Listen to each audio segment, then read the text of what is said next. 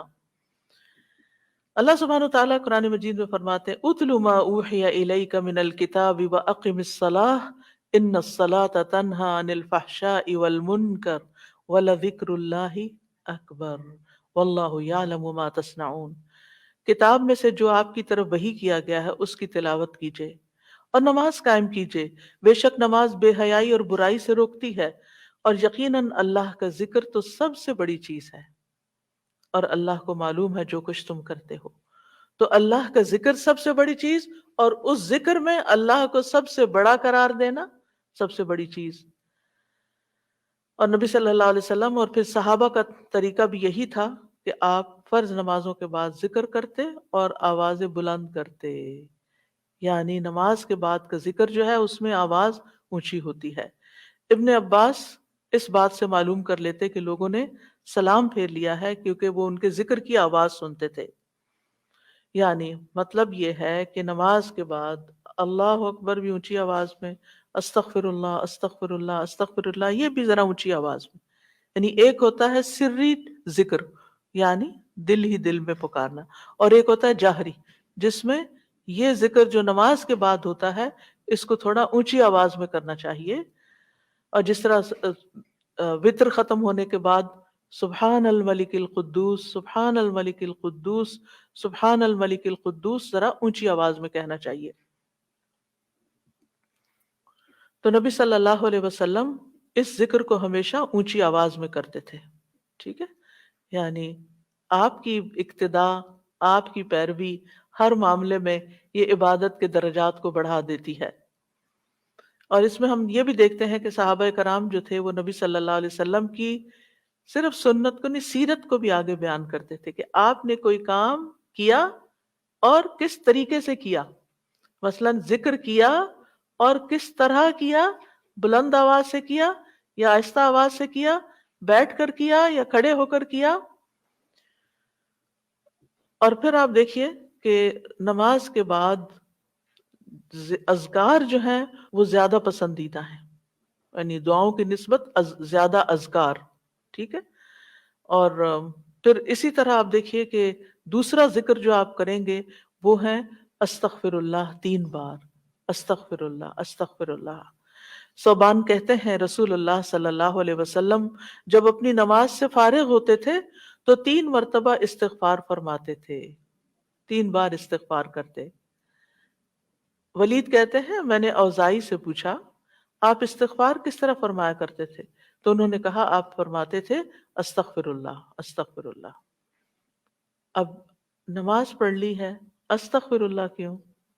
اس لیے کہ ہم تو نماز کا حق بھی ادا نہیں کرتے، ہمارا دھیان کہاں سے کہاں چلا جاتا ہے، ہم کئی دفعہ بھول جاتے ہیں، ہمیں سجدہ سہو کرنا تک یاد نہیں رہتا، ہمیں کچھ پتہ نہیں ہوتا ہم نے کون سی صورت پڑھی، کیا تلاوت کی، ہو سکتا ہے تلاوت میں کوئی غلطی کر دیں، ہو سکتا ہے کہ تسبیح کی جگہ کچھ اور پڑھ دیں بھول چوک کے۔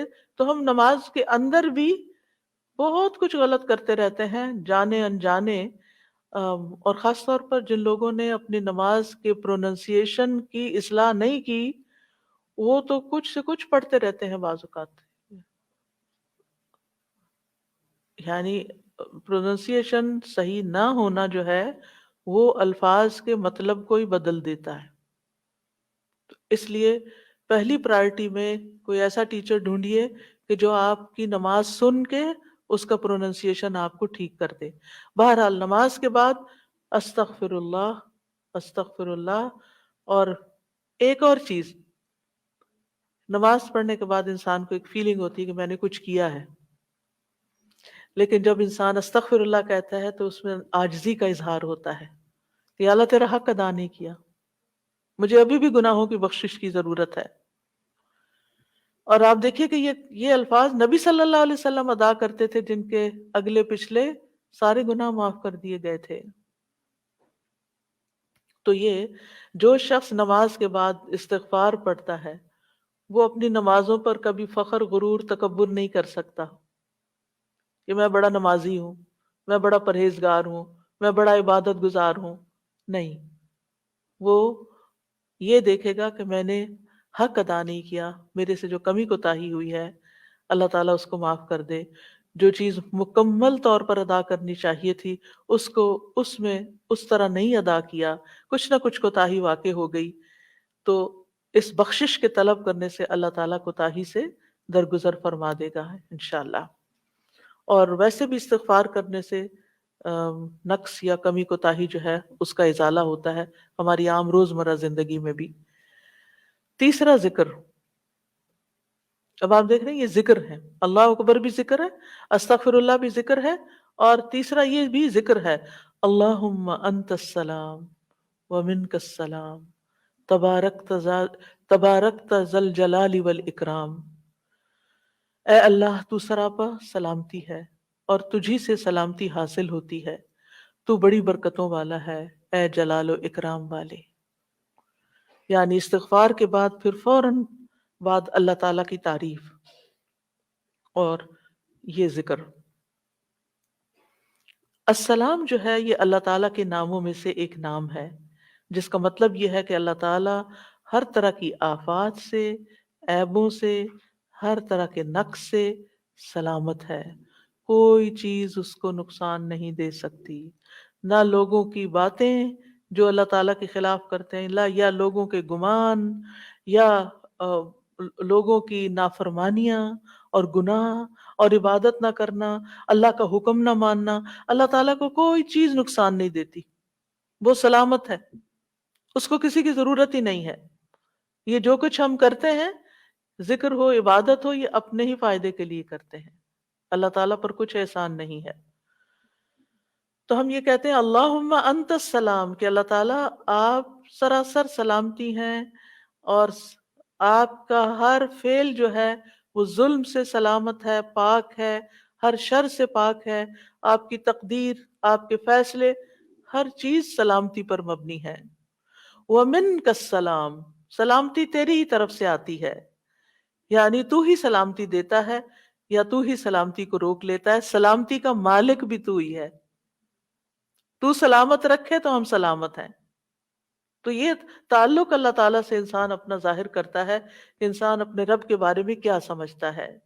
تبارکتا، تبارکتا کا لفظ برکت سے ہے، جس کا مطلب ہوتا ہے کثرت سے کسی چیز کا بڑھنا اور قائم رہنا، یعنی تیری خیرات و برکات بہت زیادہ ہیں۔ ذل جلال والاکرام، اے عزت اور جلال والے، جلال کا مطلب ہے عظمت، بڑائی، اور اکرام کا مطلب ہے احسان، یعنی تو اپنے بندوں کو عزت و اکرام دیتا ہے، اپنے رسولوں کو، اپنے انبیاء کو اور اپنے صالح بندوں کو تو ہی عزت اور اکرام اور برکتیں عطا کرتا ہے، ساری نعمتیں تیری ہی طرف سے ہیں۔ اور یہ کتنا خوبصورت ذکر ہے جو ہم ہر نماز کے بعد کرتے ہیں، یا جو نہیں کر رہے انہیں لازماً کرنا چاہیے، کہ اللہ سبحانہ تعالیٰ سے ہم اچھا اپنے اچھے گمان کا اظہار کرتے ہیں، اور ایک طرف سے انڈائریکٹلی سلامتی اور برکت طلب بھی کرتے ہیں۔ اب دیکھیے، عموماً ہم جب کسی چیز کے اندر فائدہ دیکھتے ہیں تو ہم خیر اس سے وابستہ کر لیتے ہیں، یہ ہے تو کام ہوگا، یہ نہیں تو کام ہی نہیں ہوگا۔ مثلاً آپ کوئی قلم خریدتے ہیں اور اس سے لکھنا شروع کرتے ہیں اور آپ کو اچھا لگتا ہے، تو یا آپ کو اس سے جو لکھنا چاہتے تھے آرٹیکل یا کوئی چیز یا نوٹس اپنے تو بڑے اچھے لکھ پاتے ہیں، تو آپ کہنے لگتے ہیں یہ قلم بڑا مبارک ہے۔ ٹھیک ہے بھئی، قلم اچھا ہے، فائدہ دے رہا ہے آپ کو، لیکن اصل تو اللہ نے آپ کے لیے یہ وسیلہ بنایا کہ اس نے آپ تک یہ پہنچایا۔ تو اصل برکت اور خیر اور سلامتی کا منبع اللہ رب العزت کی ذات ہے۔ چیزوں کے ساتھ مت چمٹ جائیے اور ان پر اتنے ڈیپینڈنٹ نہ ہو جائیں کہ اللہ کو بھول جائیں اور اللہ تعالیٰ کی نعمت اور اللہ تعالیٰ کا احسان یاد نہ کریں۔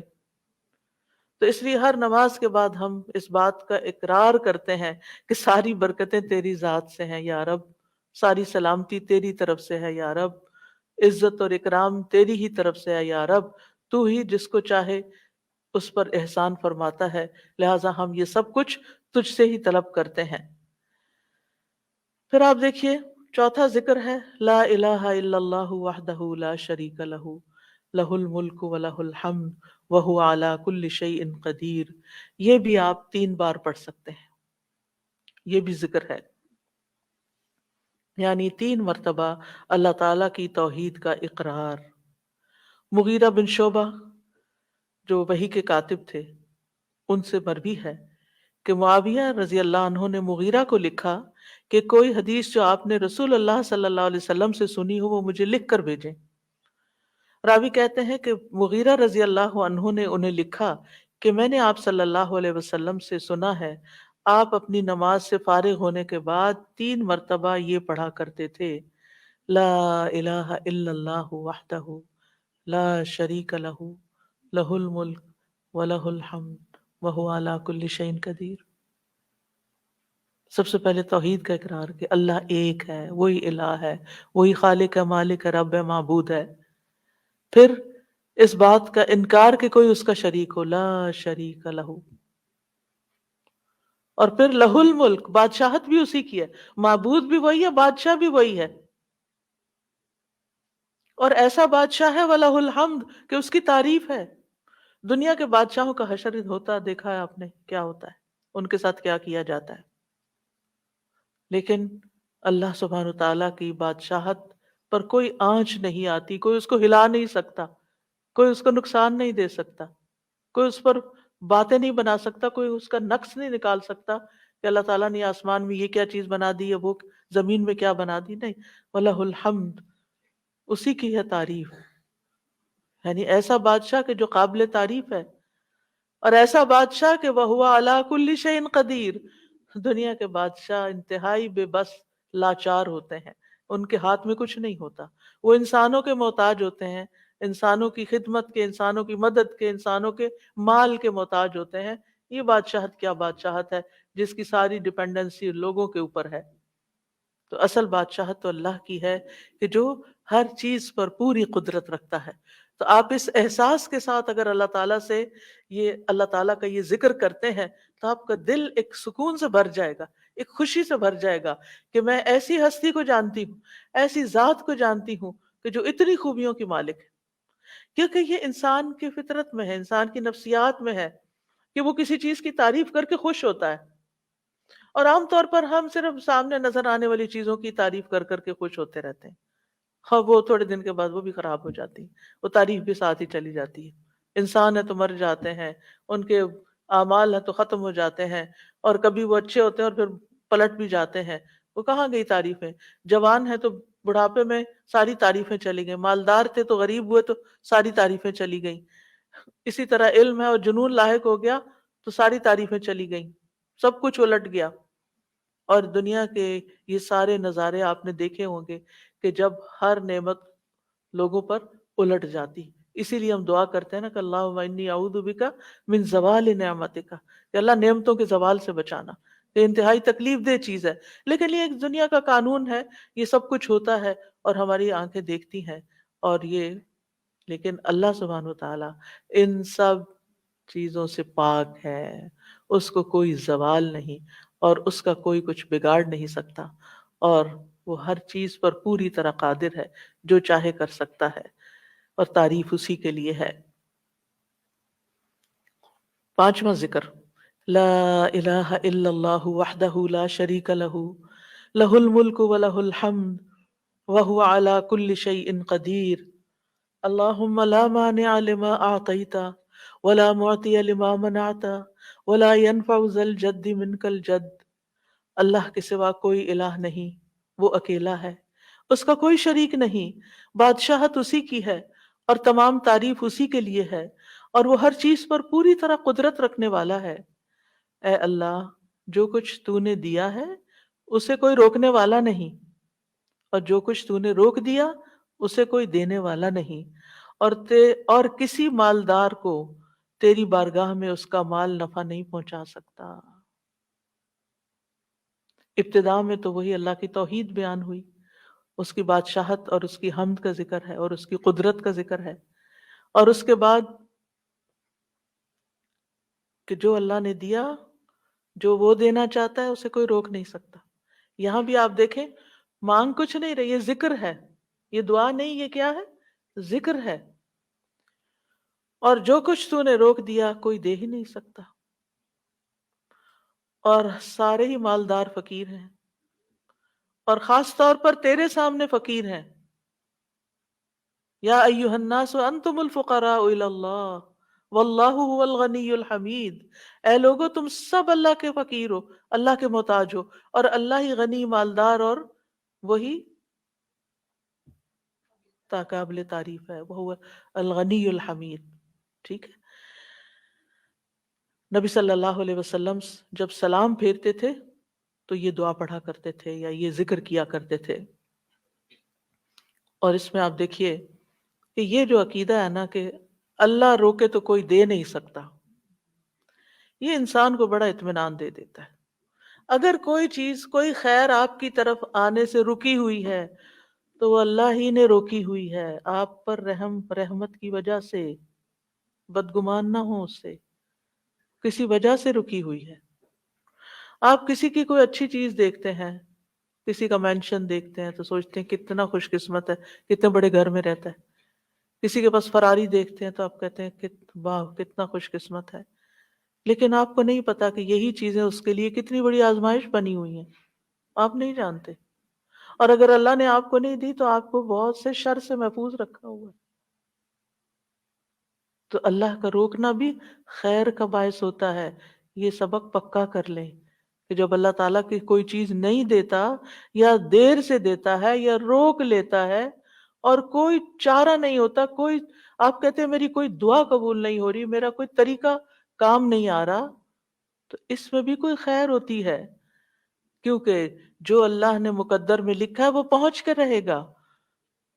بلا موت، کوئی روک نہیں سکتا جو تو دے، اور کوئی دے نہیں سکتا جو تو روک لے. اور جسے اللہ نے آپ کے مقدر میں لکھا ہے وہ آپ تک آئے گا ہی آئے گا. سورت فاطر میں اللہ تعالیٰ فرماتے ہیں ما یفتح اللہ للناس من رحمت فلا ممسک لها وما یمسک فلا مرسل له من بعدہ وہو العزیز الحکیم. جو کچھ اللہ لوگوں کے لیے رحمت میں سے کھول دے اسے کوئی بند کرنے والا نہیں، اور جو وہ بند کر دے اس کے بعد اسے کوئی کھولنے والا نہیں. حدیث میں آتا ہے ما اصابک لم یکن لیخطئک وانما اخطأک لم یکن لیصیبک. جو کچھ تمہیں پہنچا وہ تم سے خطا ہونے والا نہیں تھا، اور جو نہیں ملا وہ ہرگز ملنے والا نہیں تھا. قرآن مجید میں سورۃ الرعد میں اللہ تعالیٰ فرماتے ہیں وَإِذَا أَرَادَ اللَّهُ بِقَوْمٍ سُوءًا فَلَا مَرَدَّ لَهُ. جب اللہ کسی قوم کے ساتھ برائی کا ارادہ کر لیتا ہے تو اس کو کوئی پھیرنے والا نہیں، کوئی سپر پاور اس ملک کی مدد نہیں کر سکتی اگر اللہ نے اس کے لیے جنگ کا فتنہ یا کسی اور طرح کی کوئی آزمائش لکھی ہے. یہ اللہ کے فیصلے ہوتے ہیں، یا اللہ نے کسی قوم کو تباہ کرنے کا فیصلہ کر لیا ہو تو کوئی اس کو روک نہیں سکتا. لہٰذا ہمیں اللہ پر ہی بھروسہ کرنا چاہیے، اور ہر حال میں ایسی پریشان کن باتوں پر اللہ تعالیٰ ہی کی طرف رجوع کر لینا چاہیے. یاد رکھیے اگر کوئی چیز نہیں ملی تو اللہ تعالیٰ کو الزام مت دیں، اللہ تعالیٰ سے ناراض نہیں ہو، اللہ تعالیٰ سے بدظن نہیں ہو، یہ روکنا اس کی رحمت ہے. انسان اگر ان دو جملوں پر ایمان لے آئے تو پھر اس کا سارا مکمل بھروسہ اللہ کی ذات پر ہو جائے گا. وہ رزق کے بارے میں اللہ پر ہی توکل کرے گا، نقصان کو دور کرنے اور بھلائی کو پانے کے لیے اللہ پر ہی بھروسہ کرے گا. وہ اللہ کو اپنے لیے کافی سمجھے گا. یعنی جہاں کہیں دل چھوٹا ہوا، جہاں کہیں کوئی پریشانی آئی، کہتے حسبی اللہ و نعم الوکیل. اللہ کا کار ساز یعنی کام بنانے والا اللہ ہی میرے لیے کافی ہے، وہ میرا کام بنائے گا، وہ میری مشکل آسان کرے گا. تو یہ توحید ربوبیت اور الوہیت پر مشتمل جملے ہیں. ابن تیمیہ کہتے ہیں یہ حدیث دو عظیم اصولوں پر مشتمل ہے. نمبر ایک توحید ربوبیت، اور وہ ہے جسے اللہ دینا چاہے اسے کوئی روک نہیں سکتا، اور جسے وہ روک دے اسے کوئی نہیں دے سکتا.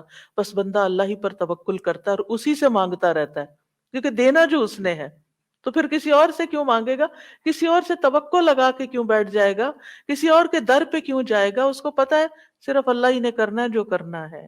اس سے عقیدہ توحید پکا ہوتا چلا جاتا ہے کہ صرف اللہ ہی نے کرنا ہے. اور توحید الوہیت وَلَا يَنْفَعُ ذَا الْجَدِّ مِنْكَ الْجَدِّ. عام طور پر انسان یہ سمجھتا ہے میرے پاس مال ہے مجھے کوئی مشکل نہیں، یعنی جب کوئی کام سامنے آتا ہے نا تو فوراً دیکھتا ہے کتنا ہے بینک میں، کتنا کیش رکھا ہے، کیا ہے میرے پاس، کتنی پراپرٹی ہے. یعنی فوراً انسان کا دماغ گھوم کے اس طرف چلا جاتا ہے نا، بہت ہے، انف ہے، ہو جائے گا، کام ہو جائے گا. اللہ چاہے گا تو ہوگا. صرف آپ کے مال سے کچھ نہیں ہوتا. آپ سارا لگا دیں بزنس میں پورا لاس ہو سکتا ہے. پھر بتائیے آپ کے مال نے آپ کو کیا فائدہ دیا؟ کچھ نہیں ہو سکتا جب تک اللہ نہ چاہے. مال بھی جب فائدہ دیتا ہے جب اللہ چاہتا ہے، اولاد بھی جب فائدے کی ہوتی ہے جب اللہ چاہتا ہے. کسی انسان سے فائدہ صرف اس وقت پہنچتا ہے جب اللہ چاہتا ہے. آپ نے دیکھا ہوگا کتنے ہی اچھے سے اچھے لوگ ہوتے ہیں ہر وقت کام آنے والے، ایک وقت ایسا آتا ہے وہ ایسے بےچارے مجبور ہوتے ہیں کہ ان کو نہ کرنی پڑتی ہے کہ بھائی سوری یہ نہیں کر سکتے، کیونکہ سب کچھ ان کے اختیار میں نہیں ہے، سب کچھ ان کے بس میں نہیں ہے. اسی طرح انسان کے پاس بعض اوقات کوئی عہدہ ہوتا ہے، انفلوئنس ہوتا ہے، وہ سمجھتا ہے یہ عہدہ ہے میرے پاس میں سب کچھ کر سکتا. نہیں کر سکتے. آپ نے دیکھا ہوگا دنیا کے بڑے بڑے پوری ملکوں کے جو حکمران ہوتے ہیں کتنے بے بس ہوتے ہیں، کچھ بھی نہیں ہوتا ان کے ہاتھ میں، اپنی تقدیر نہیں بنا سکتے، اپنا فائدہ نہیں کر سکتے. اور پھر آپ دیکھیے کہ اللہ سبحانہ وتعالیٰ دنیا اسے بھی دیتا ہے جس سے وہ محبت کرتا ہے، اور اسے بھی دیتا ہے جس سے وہ محبت نہیں کرتا. لیکن یاد رکھیے ایمان اس کو دیتا ہے، دین کی سمجھ اس کو دیتا ہے جس سے وہ محبت کرتا ہے. وَمَن يُرِدِ اللَّهُ بِهِ خَيْرًا يُفَقِّهُ فِي الدِّينِ. دنیا تو سب کے پاس، مومن مسلم کافر سب کے پاس ہو سکتی ہے دنیا، دنیا کے بڑے بڑے فائدے ہر ایک کو مل سکتے ہیں، لیکن دین اس کو ملتا ہے جس سے اللہ محبت کرتا ہے. لہٰذا انسان کو اللہ ہی کی طرف رغبت کرنی چاہیے، اور کبھی بھی اپنے مال پہ، اپنے جاہ پہ، اپنے ریسورسز پہ، اپنی قوتوں پر، اپنے علم پر کبھی بھروسہ نہیں کرنا چاہیے کہ یہ میرے لیے کچھ بنائیں گے اور ان کی وجہ سے میں آگے بڑھ جاؤں گا اور ان کی وجہ سے میرا بہت فائدہ ہوگا. جو اللہ فائدہ لائے گا نا، ان میں سے کوئی ایک چیز بھی آپ کے پاس نہیں ہوگی تو آپ کا کام بن جائے گا. اور اگر فائدہ نہیں دینا نا اللہ نے ان ساری چیزوں کے ہوتے ہوئے، کئی دفعہ لوگ کہتے ہیں نا ہر چیز ہے میرے پاس لیکن پھر بھی میرا یہ مسئلہ حل نہیں ہوتا، معلوم نہیں کیوں رکاوٹ آ گئی، اور پھر وہ غلط سوچنا شروع کر دیتے ہیں فلاں کی بندش ہے، فلاں کی نظر ہے، فلاں نے یہ کر دیا. نہیں، نفع اور نقصان دونوں اللہ کے ہاتھ میں. نہ کسی کی نظر آپ کو نقصان دے سکتی ہے، نہ کسی کا جادو آپ کو نقصان دے سکتا ہے، نہ کسی کا حسد آپ کو نقصان دے سکتا ہے اگر اللہ نہ چاہے. لہٰذا اسی سے دعا کرتے رہیں، اور جو پروٹیکشن کی دعائیں اس نے سکھائی ہیں وہ پڑھتے رہیں، اور باقی بھروسہ اللہ کی ذات پر کریں.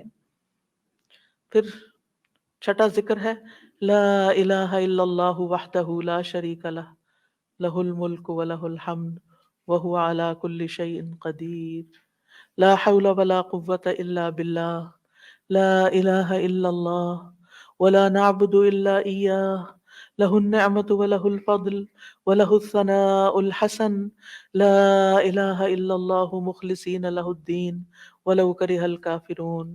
اللہ کے سوا کوئی الہ نہیں، وہ اکیلا ہے، اس کا کوئی شریک نہیں، بادشاہت اسی کی ہے اور تمام تعریف اسی کے لیے ہے، اور وہ ہر چیز پر پوری طرح قدرت رکھنے والا ہے. اور گناہ سے بچنے کی طاقت اور نیکی کرنے کی طاقت اللہ کے سوا کوئی دینے والا نہیں، اللہ کے سوا کوئی الہ نہیں. ہم صرف اسی کی عبادت کرتے ہیں، اسی کی ساری نعمتیں ہیں، اسی کا سارا فضل ہے اور اسی کے لیے خوبصورت تعریف ہے. اللہ کے سوا کوئی الہ نہیں، ہم اسی کے لیے دین میں اخلاص رکھنے والے ہیں اگرچہ کافر ناپسند کریں. نبی صلی اللہ علیہ وسلم، ابو زبیر کہتے ہیں کہ ابن زبیر سلام پھیر کر ہر نماز کے بعد یہ کہتے، اور راوی کہتے ہیں کہ انہوں نے کہا کہ رسول اللہ صلی اللہ علیہ وسلم ہر نماز کے بعد ان کلمات کے ساتھ تحلیل کیا کرتے تھے، یعنی اللہ تعالیٰ کی حمد و ثنا بیان کرتے تھے. یہ بھی کیا ہے نماز کے بعد کا ذکر. اور اس میں آپ دیکھیے لا الہ الا اللہ وحدہ کے علاوہ لا حول ولا قوت الا باللہ، لا حول ولا قوت الا باللہ، کہ کوئی پھیرنے کی قوت، یعنی کسی برائی کو، نقصان کو دور کرنے کی، اور اسی طرح کوئی فائدہ حاصل کرنے کی قوت اللہ کے سوا کوئی نہیں دے سکتا. کسی گناہ سے دور ہونے اور کسی نیکی کے کرنے کی ہمت طاقت اللہ ہی کے پاس ہے. تو یہ لا حول ولا قوت الا باللہ بہت فائدہ دیتا ہے اور اس کی کثرت کرنے کو کہا گیا ہے. اور لا الہ الا اللہ ولا نعبد الا اللہ الا ایاہ، ہم صرف اسی کی عبادت کرتے ہیں. لہ النعمت ولہ الفضل ولہ الثناء الحسن، نعمت بھی اور فضل بھی اور اچھی تعریف سب اللہ ہی کے لیے ہے، اور ہم مخلص ہو کر اللہ کی عبادت کرتے ہیں، مخلصین لہ الدین لا الہ الا اللہ ولو کرہ الکافرون. اگرچہ کافر ناپسند کریں، ان کو ہماری توحید اچھی نہ لگے، لیکن پھر بھی ہم صرف ایک اللہ ہی کو مانتے ہیں. ساتویں چیز ہے تسبیحات. سبحان اللہ 33 بار، الحمدللہ 33 بار، اور اللہ اکبر 33 بار، اور 34ویں بار لا الہ الا اللہ وحدہ لا شریک لہ لہ الملک ولہ الحمد وہو علی کل شیء قدیر. ہر نماز کے بعد ان تسبیحات کو پڑھنے کی فضیلت کیا ہے؟ ابو ہریرہ کہتے ہیں رسول اللہ صلی اللہ علیہ وسلم نے فرمایا، جس آدمی نے ہر نماز کے بعد 33 مرتبہ سبحان اللہ، 33 مرتبہ الحمدللہ اور 33 مرتبہ اللہ اکبر کہا تو یہ 99 کلمات ہو گئے. اور 100 کا عدد پورے کرنے کے لیے لا الہ الا اللہ وحدہ لا شریک لہ یہ دعا پڑھ یہ ذکر کر لیا تو اس کے سارے گناہ معاف کر دیے جائیں گے، چاہے وہ سمندر کی جھاگ کے برابر ہوں۔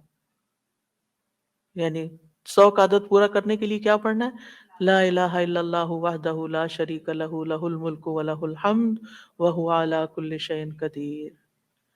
رسول اللہ صلی اللہ علیہ وسلم نے فرمایا ہر نماز کے بعد کچھ ایسے اذکار ہیں جن کو پڑھنے والا یا جن کو کرنے والا کبھی محروم نہیں ہوتا، جن میں سے سبحان اللہ 33 بار، الحمدللہ 33 بار اور 34 بار اللہ اکبر۔ یعنی اگر لا الہ الا اللہ پورا نہیں پڑھ سکتے تو اللہ اکبر کو 34 بار کر کے 100 کی گنتی پوری کر لیں۔ پھر اسی طرح رسول اللہ صلی اللہ علیہ وسلم کے پاس کچھ فقیر صحابہ حاضر ہوئے، کہا کہ امیر لوگ بلند درجات اور ہمیشہ رہنے والی جنت حاصل کر چکے، حالانکہ جس طرح ہم نماز پڑھتے ہیں وہ بھی پڑھتے ہیں، جیسے ہم روزے رکھتے ہیں وہ بھی رکھتے ہیں، لیکن مال و دولت کی وجہ سے انہیں ہم پر فضیلت حاصل ہے۔ اس کی وجہ یہ کہ وہ حج کرتے ہیں، عمرہ کرتے ہیں، جہاد کرتے ہیں، صدقے دیتے ہیں، اور ہم محتاجی کی وجہ سے یہ کام نہیں کر سکتے۔ آپ نے فرمایا کیا میں تمہیں ایک ایسا عمل نہ بتا دوں اگر تم اس کی پابندی کرو گے تو جو لوگ تم سے آگے بڑھ چکے ہیں تم انہیں پالو گے اور تمہارے مرتبے تک کوئی نہیں پہنچ سکتا، اور تم اپنے سامنے موجود لوگوں میں سب سے بہتر ہو جاؤ گے سوائے ان کے جو یہی عمل شروع کر دیں۔ ہر نماز کے بعد 33 بار سبحان اللہ، 33 بار الحمدللہ، 33 بار اللہ اکبر، اور پھر 34ویں بار تو وہ ذکر آپ کو بتا ہی دیا گیا۔ اور اگر آپ 33 بار نہ پڑھ سکیں تو 10 بار سبحان اللہ، 10 بار الحمدللہ اور 10 بار اللہ اکبر پڑھ لیا کریں۔ یعنی اگر جلدی ہے تو پھر 10 بار بھی پڑھ سکتے ہیں۔ نبی صلی اللہ علیہ وسلم نے فرمایا 2 عمل ایسے ہیں اگر کوئی مسلمان بندہ ان کی پابندی کر لے تو جنت میں داخل ہوگا، اور وہ بہت آسان ہے مگر ان پر عمل کرنے والے بڑے کم ہیں۔ وہ کیا ہیں؟ ہر نماز کے بعد 10 بار سبحان اللہ، 10 بار الحمدللہ، 10 بار اللہ اکبر۔ فرمایا زبان کی ادائیگی کے اعتبار سے تو 150 بار ہیں، یعنی 5 نمازوں میں 10 بار، اور ترازو میں 1500 ہوں گے۔ اور جب سونے لگے تو 34 بار اللہ اکبر، 33 بار الحمدللہ اور 33 بار سبحان اللہ کہے۔ زبانی طور پر تو یہ 100 ہے مگر میزان میں یہ تسبیحات 1000 ہوں گی۔ اور وہ کہتے ہیں یقیناً میں نے رسول اللہ صلی اللہ علیہ وسلم کو دیکھا، آپ انہیں اپنے ہاتھ سے شمار کرتے تھے، اور پھر کہتے ہیں دائیں ہاتھ سے تو کرنے کا طریقہ کیا ہے؟ 3 دفعہ اوپر کو جائیے سبحان اللہ سبحان اللہ سبحان اللہ، اور 3 دفعہ نیچے کو آ جائیے سبحان اللہ سبحان اللہ سبحان اللہ۔ ایک انگلی پہ 6 بار ہو گیا، تو آپ کی 5 انگلیاں ہیں تو 5 کو 6 دفعہ ضرب دیں تو کیا ہوتا ہے؟ 30، اور 3 دفعہ اور پڑھ لیں، اور اگر 34 ہے تو ایک اور پڑھ لیں۔ تو اس طرح ایک ہی ہاتھ پر، دائیں ہاتھ پر یہ تسبیحات آسانی سے پڑھی جا سکتی ہیں، کیونکہ ہاتھ سے تسبیح کرنا زیادہ پسندیدہ ہے۔ حضرت عبداللہ بن عمر کہتے ہیں میں نے رسول اللہ صلی اللہ علیہ وسلم کو دیکھا، آپ داہنے ہاتھ کی انگلیوں پر تسبیح کو شمار کرتے تھے، اور آپ نے صحابیات کو حکم دیا تھا کہ وہ اللہ کی تکبیر، تقدیس، تحلیل کی پابندی اختیار کریں اور اپنی انگلیوں پر شمار کریں، کیونکہ ان سے سوال ہوگا انگلیوں سے، اور یہ بلوائی جائیں گی، قیامت کے دن ہاتھ بولیں گے۔ تو اگر ان پہ تسبیح آپ پڑھتے ہیں تو یہ بول کے بتائیں گے ہم تو اللہ کا ذکر کرتے رہے۔ 8ویں چیز ہے آیت الکرسی۔ اللہ لا الہ الا هو الحی القیوم لا تأخذہ سنۃ ولا نوم لہ ما فی السماوات وما فی الارض من ذا الذی یشفع عندہ الا بإذنہ یعلم ما بین ایدیہم وما خلفہم ولا يحيطون بشيء من علمه إلا بما شاء وسع كرسيه السماوات والأرض ولا يؤوده حفظهما وهو العلي العظيم۔ پورا اللہ کا تعارف ہے۔ اللہ وہ ہے کہ اس کے سوا کوئی معبود نہیں، وہ زندہ ہے، ہر چیز کو قائم رکھنے والا ہے، نہ اسے کچھ اونگ پکڑتی ہے اور نہ کوئی نیند۔ اسی کا ہے جو کچھ آسمانوں میں ہے اور جو کچھ زمین میں ہے۔ کون ہے جو اس کے پاس اس کی اجازت کے بغیر سفارش کرے؟ وہ جانتا ہے جو کچھ ان کے سامنے اور جو کچھ ان کے پیچھے ہے، اور وہ اس کے علم میں سے کسی چیز کا احاطہ نہیں کر سکتے مگر جتنا وہ چاہے۔ اس کی کرسی آسمانوں اور زمین کو سمائے ہوئے ہے، اس کی کرسی آسمانوں اور زمین کو سمائے ہوئے ہے، اور اسے ان دونوں کی حفاظت یعنی آسمان و زمین کی حفاظت تھکاتی نہیں، اور وہی سب سے بلند سب سے بڑا ہے۔ ہر نماز کے بعد آیت الکرسی پڑھنے کی فضیلت یہ ہے کہ جو شخص نماز کے بعد اس کو پڑھ لیتا ہے اور اس نماز کے بعد اس کی ڈیتھ ہو جاتی ہے تو فرمایا اس کو موت کے علاوہ کوئی چیز جنت میں جانے سے نہیں روک سکتی، مر گیا تو سیدھا جنت میں۔ یہ قرآن مجید کی سب سے افضل آیت ہے۔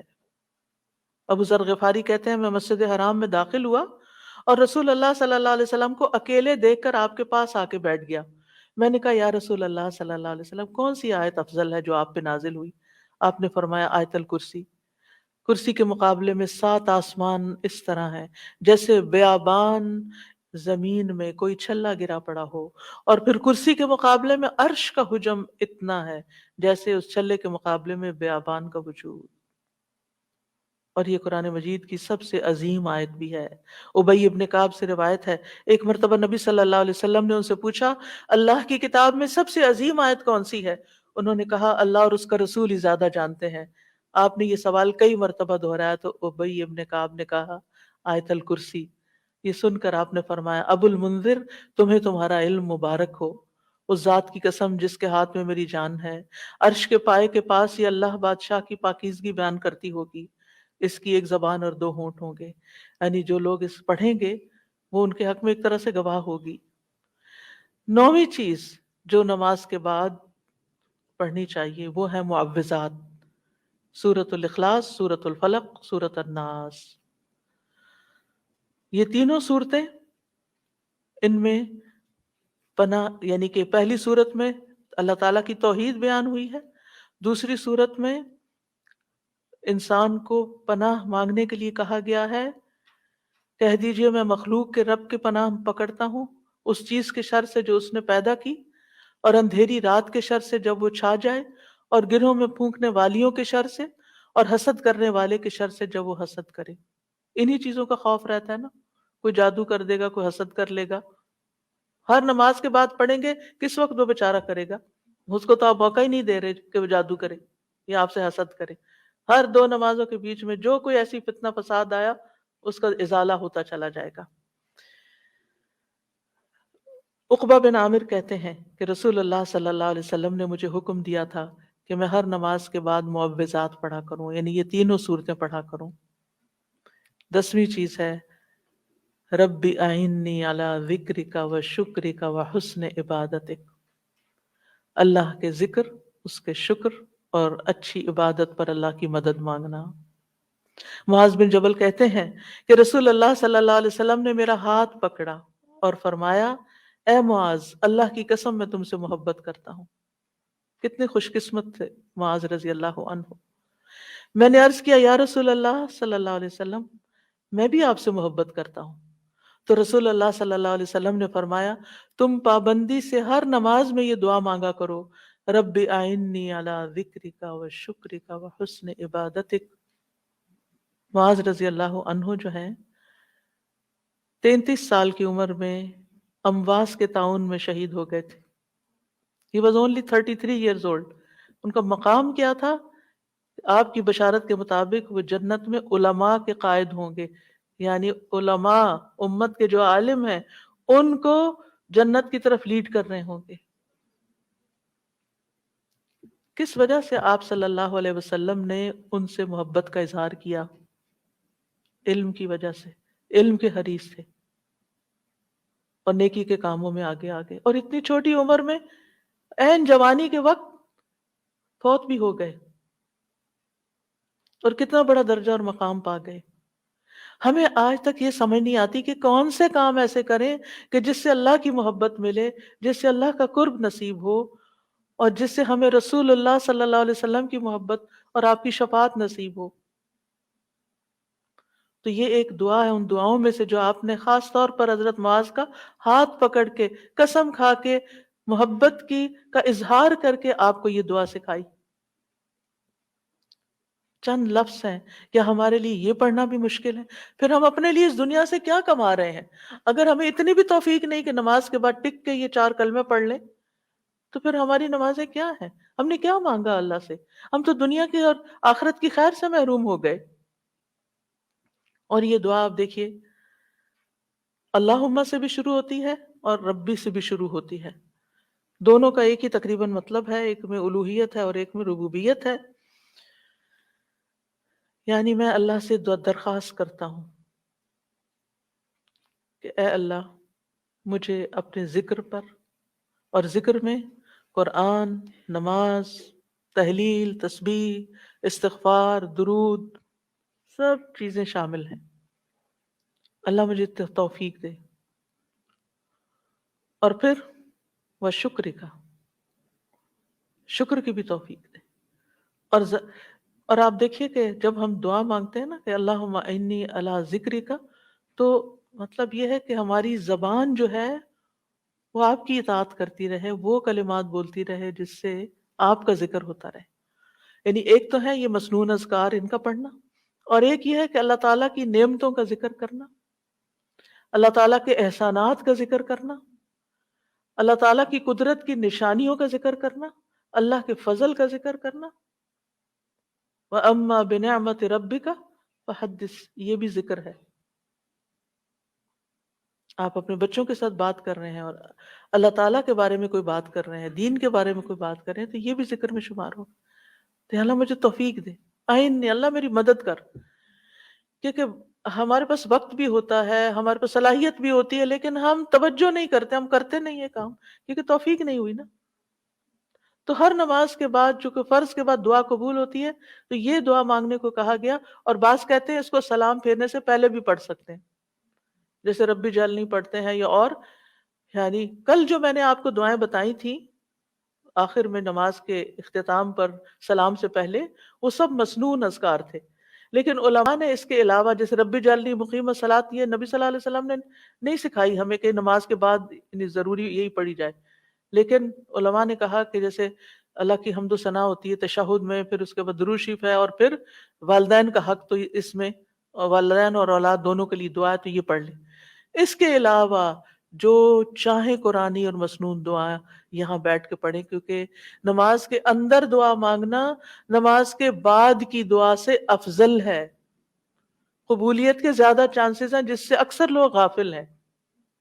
سلام پھیرنے سے پہلے اللہم انی اسألک الجنۃ واعوذ بک من النار 3 دفعہ یہ پڑھ لیں، جو آپ کا دل چاہے پڑھیں، بس اردو میں نہیں، عربی میں یاد کریں کچھ دعائیں، قرآنی دعائیں، مسنون دعائیں اس وقت پڑھتے رہیں۔ تو پھر دوسرا ہے وہ شکر کا۔ شکر کہاں سے ادا ہوتا ہے؟ زبان سے بھی ہوتا ہے، لیکن اس کا اصل مقام دل ہے، وہ دل سے اٹھتا ہے۔ یا اللہ، ذکر کی بات کر کے ہم نے کہا کہ یا اللہ ہماری زبان کو اپنی اطاعت کی توفیق دے، اور شکر کی بات کر کے ہم نے کہا کہ اللہ ہمارے دل کو اپنی عبادت کی توفیق، اپنے ذکر کی توفیق دے، اپنی یاد کی توفیق دے، اور شکر ادا کرنے کی توفیق دے۔ یعنی میں ساری ظاہری اور باطنی نعمتوں پر اللہ کا شکر ادا کرنے کی توفیق مانگتا ہوں، یہ مطلب ہے اس دعا کا۔ زبان کا شکر کیا ہے کہ بندہ اللہ کی نعمتوں کا ذکر کرتا ہے، اور اعضاء سے شکر کیا ہے کہ بندہ اللہ کی اطاعت کے کام کرتا ہے، کیونکہ اللہ تعالیٰ نے آل داؤد کو کیا کہا تھا؟ اعملوا آل داؤد شکرا وقلیل من عبادی الشکور، اے داؤد کے گھر والو، شکر ادا کرنے کے لیے عمل کرو، اور میرے بندوں میں کم ہی شکر گزار ہیں۔ اللہ کا شکوہ ہے بندوں سے، کم ہی شکر گزار۔ کیوں؟ اس لیے کہ شیطان نے کہا تھا وَلَا تَجِدُ أَكْثَرَهُمْ شَاكِرِينَ، کہ انسانوں کی اکثریت کو آپ شکر کرنے والا نہیں پائیں گے۔ اور وَلَقَدْ صَدَّقَ إِبْلِيسُ ظَنَّهُ، ابلیس نے اپنا گمان سچ پایا کہ بندوں کو شکر سے ہٹا دیا۔ تو شکر کی توفیق مل جائے تو پھر شکر ادا کیا جائے، اور یہ شکر کا سلسلہ تو کہیں ختم ہوتا ہی نہیں، کیونکہ اتنی نعمتیں ہیں کہ ہم گن ہی نہیں سکتے۔ ابن رجب کہتے ہیں کہ دین میں یا دنیا میں اللہ کی ہر نعمت جو بندے کو حاصل ہوتی ہے، اس میں نعمت کا شکر ادا کرنے کی ضرورت ہوتی ہے۔ پھر جو شکر کی توفیق ملتی ہے، اس پر بھی شکر ادا کرنے کی ضرورت ہے۔ یعنی شکر پر بھی شکر، یہ ایک اور نعمت ہے، اس میں دوبارہ شکر ادا کرنے کی ضرورت ہے. پھر دوبارہ شکر کیا تو ایک اور نعمت مل گئی. اب کیا ہے، ایک اور دفعہ شکر کریں، اور یہ سلسلہ ہمیشہ جاری رہتا ہے. یعنی شکر کا سلسلہ کبھی ختم نہیں ہونا چاہیے، شکر کرتے ہی چلے جائیں. وحسن عبادتک، اور اپنی خوبصورت عبادت کی توفیق عطا فرما. اور خوبصورت عبادت اسی وقت ہو سکتی ہے جب اس میں اخلاص ہو، اور نبی صلی اللہ علیہ وسلم کی اتباع ہو، اطاعت ہو. اطاعت اعضاء سے کی جاتی ہے، یعنی ہمارے اعضاء، ہاتھ پاؤں، ہمارا جسم یہ عبادت میں مشغول ہوتا ہے. بعض اوقات ہم ڈھیروں عبادت کر لیتے، ڈھیر سارے نفل پڑھ لیتے، بہت کچھ کر لیتے، لیکن اس کی کوئی کوالٹی نہیں ہوتی. یہاں یہ نہیں کہا گیا کہ کثیر عبادتک، یہاں کیا کہا گیا، حسن عبادتک، کہ اللہ خوبصورت عبادت کی توفیق دے. امام ابن تیمیہ کے بارے میں آتا ہے کہ جب وہ قید ہوئے تو اپنے سجدوں میں یہ دعا پڑھا کرتے تھے، اللہم اعنی علی ذکرک و شکرک و حسن عبادتک. کیونکہ اللہ کی توفیق کے بغیر ہم یہ کام نہیں کر سکتے. جس کی زندگی میں ذکر آ گیا، جس کی زندگی میں شکر آ گیا، اور جس کی زندگی میں عبادت آ گئی، خوبصورت عبادت آ گئی، وہ خوش قسمت ترین انسان ہے، اس کو سبھی کچھ مل گیا. اور جو ان چیزوں سے محروم ہے پھر ہر خیر سے محروم ہے، چاہے دنیا کی دولت، قارون جیسی دولت اس کے پاس کیوں نہ ہو، دنیا میں اس کی پوری دنیا اس کی فین ہو، اس کی تعریفیں کرے اور اس کی فدائی شدائی ہو، کوئی فائدہ نہیں ہے. ایک اور دعا ہے، رب قنی عذابک یوم تبعث عبادک، اے میرے رب مجھے اس دن کے عذاب سے بچانا جس دن تو اپنے بندوں کو اٹھائے گا. 3 بار یہ دعا، اے اللہ ہمیں اس دن کے عذاب سے بچانا جس دن تو اپنے بندوں کو اٹھائے گا. ایک دفعہ بھی پڑھی جا سکتی، 3 دفعہ کی شرط نہیں ہے. برا بن عازب کہتے ہیں جب ہم رسول اللہ صلی اللہ علیہ وسلم کے پیچھے نماز پڑھتے تھے تو ہم آپ کی دائیں طرف کھڑے ہونے کو پسند کرتے تھے تاکہ آپ ہماری طرف رخ کر کے متوجہ ہوں. برا کہتے ہیں میں نے آپ کو فرماتے ہوئے سنا، یعنی آپ پلٹ رہے تھے اور کہہ رہے تھے رب قنی عذابک یوم تبعث عبادک. یہ رات کو سوتے ہوئے بھی پڑھا کریں اور نمازوں کے بعد بھی، کہ اللہ اس دن کے عذاب سے بچا لینا جس دن تو بندوں کو دوبارہ پیدا کرے گا. 13 اللہم اغفر لی ما قدمت وما اخرت وما اسررت وما اعلنت وما اسرفت وما انت اعلم به منی انت المقدم وانت المؤخر لا الہ الا انت. اے اللہ میرے وہ گناہ بخش دے جو میں پہلے کر چکا، جو میں نے بعد میں کیے، اور جو چھپے ہوئے کیے اور جو ظاہر میں کیے، اور جو میں حد سے بڑھا رہا اور جن کا تو مجھ سے زیادہ باخبر ہے. تو ہی نیکی اور خیر میں آگے کرنے والا اور پیچھے کرنے والا ہے، تیرے سوا کوئی معبود نہیں. نبی صلی اللہ علیہ وسلم سلام پھیرنے کے بعد یہ دعا پڑھا کرتے تھے، یعنی اس دعا کے بارے میں ثابت ہے کہ سلام کے بعد پڑھا کرتے تھے. تو اللہم اغفر لی ما قدمت، بات یہ ہے کہ جو نیک لوگوں کی نیکیاں ہوتی ہیں وہ مقربین کے گناہ شمار ہوتے ہیں، یعنی ان کا سٹینڈرڈ اور ہائی ہوتا ہے نا، ان کی کوالٹی اور اچھی ہوتی ہے. تو اس لیے نبی صلی اللہ علیہ وسلم کی گناہ کوئی نہیں تھے کہ جس کے لیے آپ بخشش مانگتے تھے. ایک تو ہمیں سکھانے کے لیے، اور دوسرا یہ ہے کہ کوئی یعنی نیکیوں میں سے جو کم درجے کی نیکیاں ہوں ان پر بھی. وما اخرت، اور جو عبادت مجھ سے تاخیر ہوئی، کوتاہی ہوئی، جو میں نے لیٹ کی، جو جس کا حق ادا نہیں کیا. وما اسررت، اور جو میں نے چھپایا، جو میرے دل میں وسوسے اور خیالات آئے. بعض اوقات نماز کے اندر وسوسے آنا شروع ہو جاتے ہیں تو یا اللہ تو اس کو بھی معاف کر دے. وما اعلنت، اور جو میں نے ظاہراً کیے، یعنی وہ اقوال افعال جو سب کے سامنے، لوگوں کے سامنے کوئی بری مثال پیش کی. یعنی یہ نبی صلی اللہ علیہ وسلم کے نہیں، یہ ہمارے لیے ہے کہ ہم بعض اوقات ایسی بات کر جاتے ہیں، ایسا کام کر جاتے ہیں جو دوسروں کو پٹ آف کر دیتا ہے نیکی کے کاموں سے، یا ان کو دین سے ہٹا دیتا ہے، یا اور اسی طرح کی غلطیاں ہم کرتے ہیں.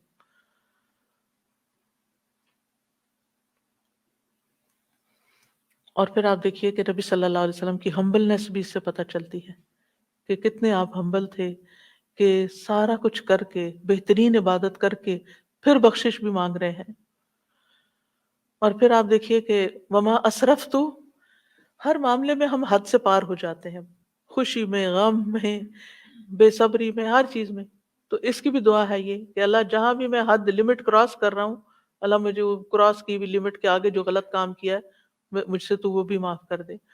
اور وما انت عالم بہ منی، اور جو تو مجھ سے زیادہ جانتا ہے، یعنی خاص کے بعد عام کا بھی ذکر ہے، یعنی میں نے تو مانگ لیا جو مجھے سمجھ آتی تھی، اب اس کے علاوہ بھی جو کچھ ہے اس کو بھی آپ معاف کر دیجیے۔ اور پھر انت المقدم و انت المؤخر، دوسرے روایت میں انت المقدم والمؤخر بھی آتا ہے، جس کو تو چاہتا ہے آگے بڑھا دیتا ہے نیکی میں، جس کو تو چاہتا ہے پیچھے کر دیتا ہے۔ یعنی یہ نہ سوچیے کہ آج میں اگر نیکیوں میں آگے ہوں تو ہمیشہ ایسے ہی رہوں گی، ہمیشہ ڈرتے رہا کریں، پیچھے بھی ہو سکتے ہیں، تو یا اللہ تو مجھے آگے ہی رکھنا، مراد یہ ہے۔ اور اگر نبی صلی اللہ علیہ وسلم کے بارے میں ہے تو آپ کی نبوت سب سے آخر میں تھی، وہ ایک پازیٹیو سینس میں ہے، انت المقدم و انت المؤخر۔ اور پھر اسی طرح یہ ہے کہ قیامت کے دن سب سے پہلے آپ اٹھائے جائیں گے، حالانکہ دنیا میں آپ کی آم، یعنی کہ وہ جو وہ تھی نبوت سب سے آخر میں تھی۔ تو یہ اللہ تعالیٰ کا فیصلہ ہوتا ہے، جس چیز پر وہ چاہتا ہے اپنے بندوں کو اتارتا ہے، جس کو چاہتا ہے آگے بڑھاتا ہے، جس کو چاہتا ہے عزت دیتا ہے، جس کو چاہتا ہے ذلت دیتا ہے، اور بندوں کے ایک دوسرے پر درجات ہیں۔ نمبر 14، سبحانک اللہم و بحمدک استغفرک و اتوب الیک۔ یہ مجلس کے اختتام پر بھی اور نماز کی دعاؤں کے اختتام پر بھی، پاک ہے تو اے اللہ، تیری ہی حمد ہے، میں تجھ سے بخشش مانگتا ہوں، تیری ہی طرف میں رجوع کرتا ہوں۔ یہ اچھے عمل پر مہر لگانے والے کلمات ہیں۔ حضرت عائشہ سے روایت ہے کہ رسول اللہ صلی اللہ علیہ وسلم جب کسی مجلس میں بیٹھتے یا نماز پڑھتے یا کچھ کلمات پڑھتے تو حضرت عائشہ نے ان کے بارے میں پوچھا، تو آپ نے فرمایا اگر کسی شخص نے اس مجلس میں اچھی باتیں کی ہوں گی تو یہ کلمات قیامت تک ان باتوں کے لیے مہر بن جائیں گے، اور اگر اس نے اس مجلس میں کوئی فضول بات کی ہے تو یہ اس کے لیے کفارہ بن جائیں گے۔ اور اس مجلس کے اس کے دیگر روایات بھی ہیں، یعنی دیگر طرق بھی ہیں اس حدیث کے، اس دعا کے۔ اور پھر ایک اور دعا، رب اغفر لی وتب علی انک انت التواب الغفور، اے اللہ تو مجھے بخش دے اور میری توبہ قبول کر، بے شک تو بہت توبہ قبول کرنے والا، بہت بخشش فرمانے والا ہے۔ فجر اور مغرب کی نماز کے بعد کا خاص ذکر، لا الہ الا اللہ وحدہ لا شریک لہ، لہ الملک ولہ الحمد، یحیی ویمیت وہو علی کل شیء قدیر۔ اللہ کے سوا کوئی الہ نہیں، وہ اکیلا ہے، اس کا کوئی شریک نہیں، بادشاہت اسی کی ہے، تمام تعریف اسی کے لیے ہے، اور وہ ہر چیز پر پوری قدرت رکھنے والا ہے۔ اور سلام کے بعد تشہد کی حالت میں اگر آپ بیٹھے بیٹھے یہ ذکر کرتے ہیں، یعنی اس مصلی سے اٹھنے سے پہلے یہ ذکر کرتے ہیں، تو نبی صلی اللہ علیہ وسلم نے فرمایا جس نے نماز مغرب اور صبح کی نماز کے بعد اتحیات میں اٹھنے سے پہلے اپنی ٹانگ کو دوہرا کیے ہوئے، یعنی جس پوزیشن میں آپ بیٹھیں اسی پوزیشن میں بیٹھے بیٹھے 10 بار یہ ذکر کیا، اللہ تعالیٰ اس کے لیے 10 نیکیاں لکھ لیتا ہے، 10 گناہ اس سے دور کر دیتا ہے، 10 درجے اس کے بلند کر دیتا ہے، اس کے لیے ہر بری چیز سے حفاظت، شیطان مردود سے پناہ دینے والے یہ کلمات ہوتے ہیں۔ کوئی گناہ سوائے شرک کے اس کو نہیں پہنچتا، اور یہ اس روز عمل میں سب لوگوں سے افضل ہوتا ہے، یعنی صبح کے وقت اگر کوئی یہ پڑھ کے اٹھتا ہے مصلی سے تو یہ سب لوگوں سے افضل ہوتا ہے، سوائے اس شخص کے جس نے اس کے برابر یا اس سے زیادہ کسی ان کلمات کو پڑھا ہو۔ اور ایک اور روایت میں ہے جو یہ 10 مرتبہ مغرب کے بعد پڑھے گا، اللہ اس کی حفاظت کے لیے اسلحہ بردار فرشتے بھیجے گا جو اس کی صبح تک شیطان سے حفاظت کریں گے۔ اللہ تعالیٰ سے دعا ہے کہ اللہ تعالیٰ ہمارے ان اعمال کو قبول کرے اور ہمیں اس ذکر کی توفیق دے۔ میں یہ سوچ رہی تھی پڑھتے ہوئے کہ جو شخص یہ ساری دعائیں پڑھے نماز کے بعد، اس کے پاس فضول کام کرنے کا کون سا وقت باقی بچے گا؟